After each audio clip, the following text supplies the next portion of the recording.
Hey guys, it's JP, and in this video we are going to talk about finding your max heart rate to guide training for runners. Now, why is this important?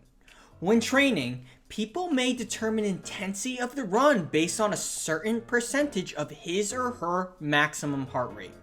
For example, people can define high intensity runs at over 90% of your maximum heart rate and low intensity runs as less than 80% of your max heart rate. Just remember that these values may slightly differ depending on your training approach. Now, regardless of how you would define high and low intensity training, if this is based on percentage of heart rate max, you first need to find your max heart rate.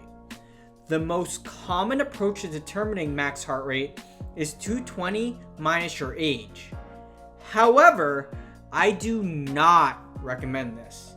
This is because this formula was meant for the general population and not necessarily for you. Your max heart rate could be very different from that simple equation. If you are using a heart rate based training approach, it is important to determine your heart rate max so your training is tailored for you. You can determine this in a number of different ways. However, I typically determine it through the use of a treadmill. Now, before you ever attempt this, it is important to be aware of any underlying conditions, especially from the heart, due to safety concerns. Anyway, to set up, I typically put a chest strap that measures heart rate on the runner to accurately measure heart rate. Once everything is in place, I have them warm up with an easy run for 5 to 10 minutes. Then, when the runner is ready to begin, I gradually increase speed around every 2 minutes until a certain pace, usually around the runner's pace for their best 1500 meter or mile time.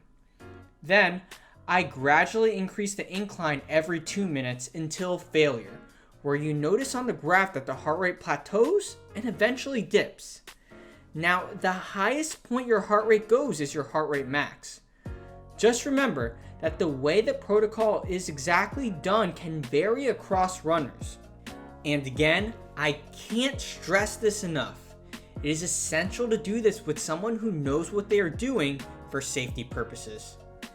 And now that we talked about how to find your heart rate max, we will talk about how to use this during training next week.